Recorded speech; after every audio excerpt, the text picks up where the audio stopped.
hello guys की खबर मोर खबर ভাল অন্য এটি ভিডিওলৈ স্বাগতম জনাইছো আপোনালোকৰ আগত লৈ আনিছো নতুন এটা ভিডিওটো আপোনালোকে আদৰি ল'ব বুলি আশা কৰিছো তো বলকচোন ভিডিওটো আৰম্ভ কৰো বিবাহ পাশত আবদ্ধ হল অসমৰ জনপ্ৰিয় কণ্ঠ শিল্পী গৰাকী হয় বড় বান্ধৱীসকল আপোনালোকে তো চিনিব পাৰিছে এই গৰাকী জনপ্ৰিয় কণ্ঠ শিল্পী গৰাকী আৰু কণ্ঠ শিল্পী গৰাকীৰ নাম হৈছে তপন হাজৰিকা বিবাহ পাশত আবদ্ধ হল আমি আমাৰ চেনেলৰ তৰফৰ পৰা জনপ্ৰিয় কণ্ঠশিল্পী গৰাকীক যুগ্ম জীৱনৰ অলেখ শুভ কামনা জনাইছো অনাগত দিনবোৰ তেওঁৰ সুখৰ হওক তাৰে কামনা কৰিছো আমি আমাৰ চেনেলৰ তৰফৰ পৰা বন্ধু বান্ধৱীসকল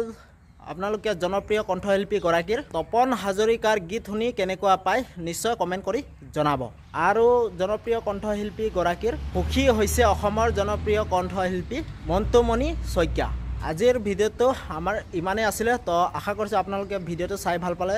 তো আপোনালোকে প্লিজ লাইক কৰিব শেয়াৰ কৰিব আৰু সাবস্ক্ৰাইব কৰিব আৰু কাষতে থকা বেল আইকনটো প্ৰেছ কৰিব তো ঠিক আছে তেতিয়ালৈ বাই বাই নতুন এটা ভিডিওলৈ আপোনালোকক লগ পাম তো বাই বাই